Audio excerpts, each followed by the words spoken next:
తిరుపతి సంబంధించినటువంటి ముంతాజ్ హోటల్, తిరుపతిలో Oberoi group Mumtaz hotel నిర్మాణానికి పూనుకుంది. 7 స్టార్ హోటల్, రిసార్ట్ కడతారు, క్లబ్ ఉంటుంది, ఇతర అనేక రకాల సదుపాయాలు, ఆధునికమైనటువంటి అనేక వ్యవహారాలకు అక్కడ సౌకర్యాలు కల్పించేలా నిర్మాణానికి పూనుకున్నారు. ఈ ఒబెరాయ్ గ్రూపు హోటల్ నిర్మాణం మీద ముంతాజ్ హోటల్ నిర్మించొద్దు అంటూ బీజేపీ, ఇతర కొన్ని సంస్థలు అనేక రకాల అభ్యంతరాలు వ్యక్తం చేశాయి, ఆందోళనలు కూడా నిర్వహించాయి.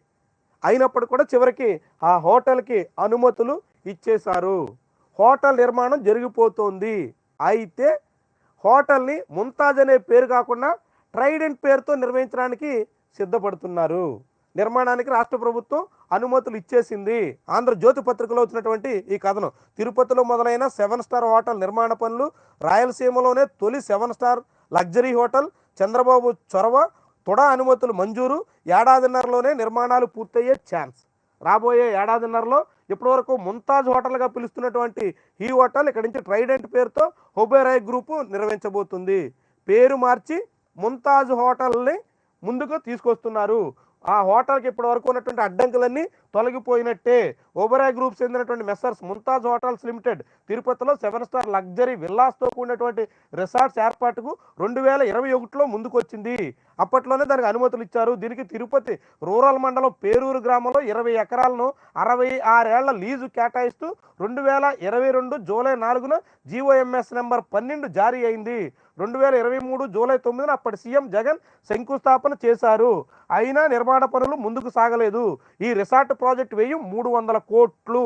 ఇప్పుడు ఆ ప్రాజెక్టుని కొందరు వ్యతిరేకించినప్పుడు కూడా పేరుని మార్చి మాంసాహారం, మద్యపానం, స్పా, మసాజ్ లాంటి సెంటర్ లాంటివి అక్కడ అందుబాటులో ఉంటాయి కాబట్టి కొందరు అభ్యంతరం చెప్పినప్పటికీ కూడా ఇప్పుడు ప్రభుత్వం మాత్రం ఒబెరాయ్ సంస్థ ముంతాజ్ అనే పేరుని బోర్డుని తొలగించేసి ట్రైడెంట్ పేరుతో ఈ గ్రూప్ని, ఈ హోటల్ని నిర్వహించబోతోంది. దానికి ఉన్నటువంటి అడ్డంకులన్నీ తొలగిపోయాయి.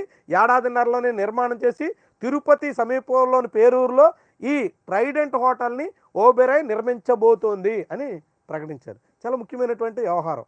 పేరు మారిస్తే చాలా, అక్కడ ఉన్నటువంటి స్పా, మసాజు ఇలాంటి వ్యవహారాలన్నిటికీ అనుమతించేలా, మాంసాహారంతో పాటుగా మద్యం అన్నిటిని అందుబాటులో ఉండేలా సాగుతున్నటువంటి ఈ 7 స్టార్ లగ్జరీ విల్లాల నిర్మాణం మీద బీజేపీ, ఇతర సంస్థల, బీజేపీ అనుబంధ సంస్థల అభ్యంతరాలన్నీ తొలగిపోతాయా చూడాలి మరి. ఎందుకంటే కేవలం పేరు మాత్రమే మార్చి అదే హోటల్ నిర్మాణాన్ని ముందుకు సాగించడానికి చంద్రబాబు ప్రభుత్వం సన్నాహాలు చేసేసింది అని ఆంధ్రజ్యోతి కథనం. మరి దీనికి మిగిలినటువంటి వాళ్ళు ఎలా స్పందిస్తారు? ఈ ముంతాజ్ హోటల్ వివాదం ఇక ముగిసిపోయినట్టేనా, ఇక ఆ సమస్య పక్కకు పోయినట్టేనా అన్నది మనం వేచి చూడాల్సినటువంటి విషయం.